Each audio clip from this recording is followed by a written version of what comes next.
We are a go, cartoon collectors.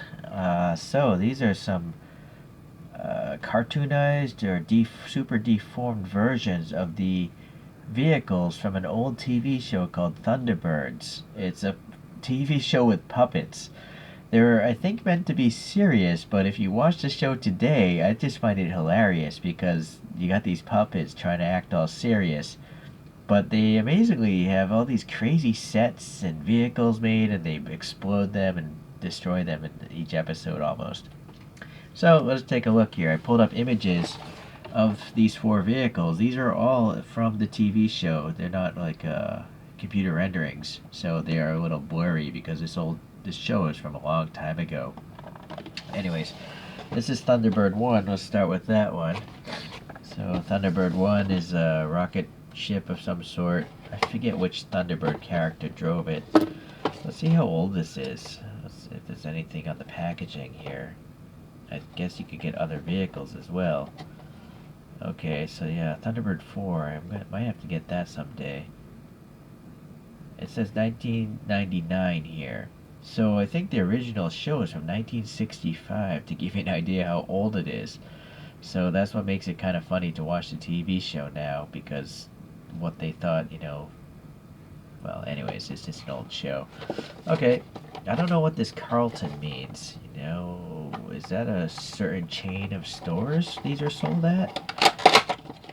Maybe. If anyone knows, please leave a comment. Nothing else in the box.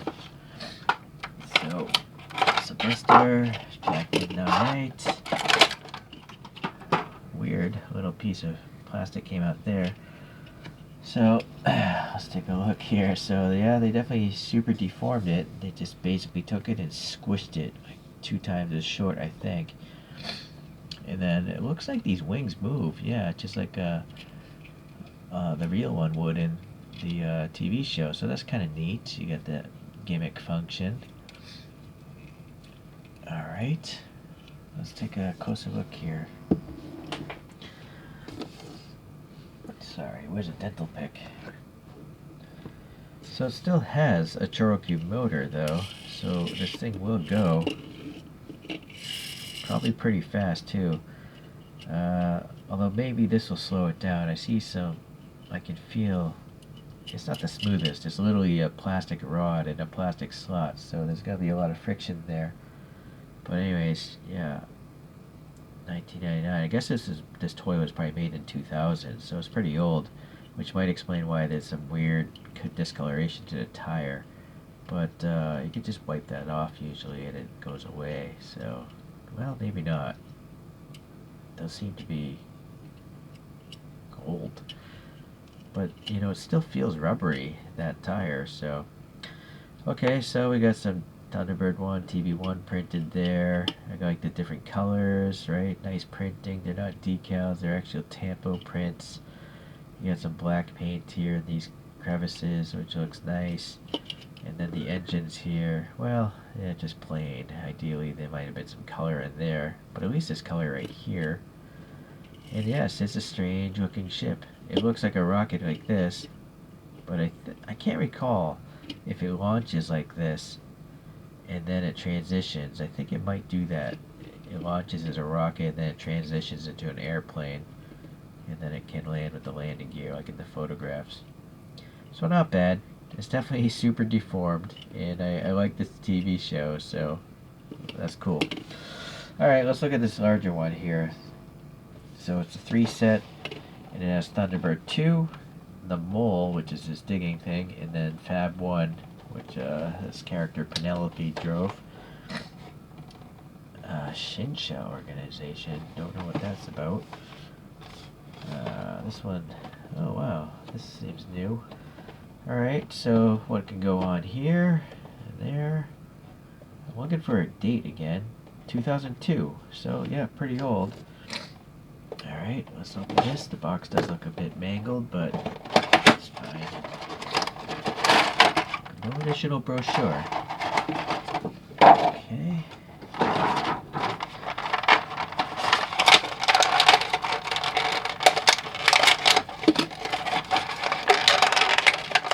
Well, I gotta say, these are pretty big ChoroQs. These are much bigger than I'm used to. Alright, so seems to be some stilts here for this guy.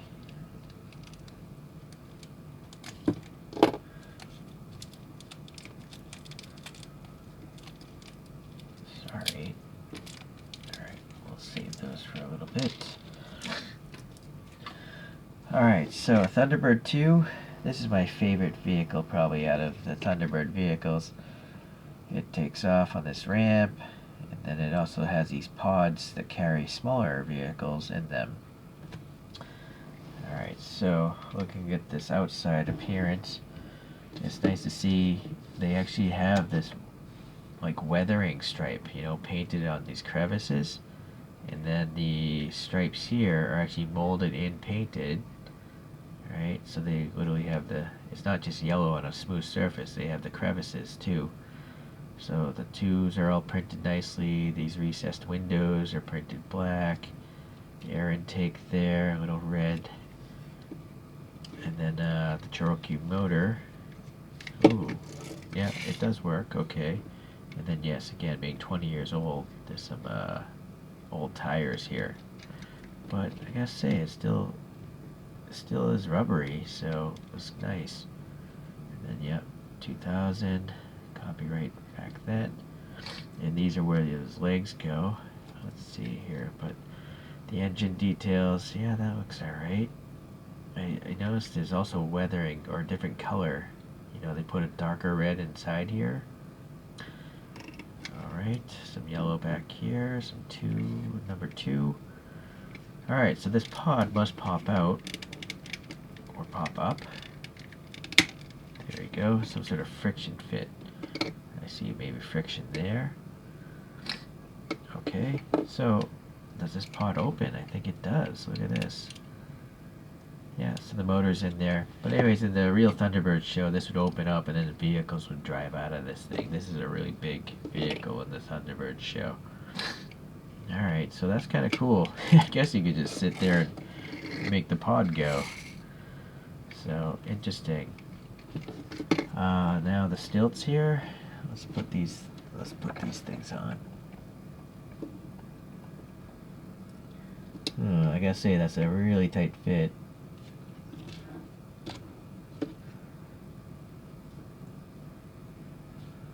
I'm not gonna push them all the way in because I feel like I won't get them out.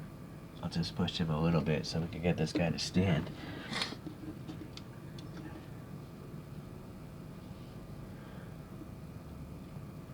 Alright, so where's that pod? So it's dropping off or picking up a pod with the stilts. That's why it has stilts. Okay, well, interesting. We'll put that in front of that picture there. Now the next one is the mole. In this, there was an episode for this guy where this thing literally drills, and unfortunately this doesn't spin, and then there's a rocket here, and the thing will drive into the earth. Okay, so here's the Choroku Motor. Yeah, same date, obviously. They're hiding, obviously, the motor with these treads. And they did add some extra paint effects, you know, for making it as dirty. I do kind of wish that the treads were black, though, or brown, or some sort of dirtiness. Alright. Yeah, this one, not so many paint dabs, it seems. It is nice, though, that it does hinge, like the real mole, so that's kind of neat. And then, yeah, I guess you could make it go. Alright, simple enough. Alright, the last one here is Penelope's six-wheeled Rolls Royce called Fab One. That's the name of the car. And like it would have machine guns and like grappling hooks that come out the back and stuff. It's kind of like a James Bond car, but for puppets. And so, yeah, it looks pretty cool. This dome here, this flying lady is actually represented. The license printing is nice. And then, yeah, grappling hooks would come out of this. Let me show you the photo here. Yeah, so It's a pretty funky car. Yeah, alright. So I guess the only thing missing, it would have been nice to have a silver stripe or something printed on there, but it's alright, I guess. I mean, it is a deformed version of a strange looking car in the first place. And there's the mole there digging into some earth. So, yeah. The treads, 4 wheels. Alright. So, I think we should get the spin machine. We'll put them on a... Let's see, I'm going to pull out the rally racer dio. Let's put the mole here, this thing here.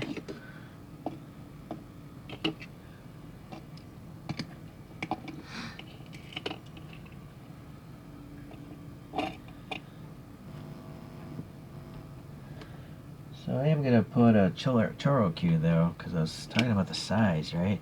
So here's a standard size Choro-Q, and compared to these guys, it's pretty small.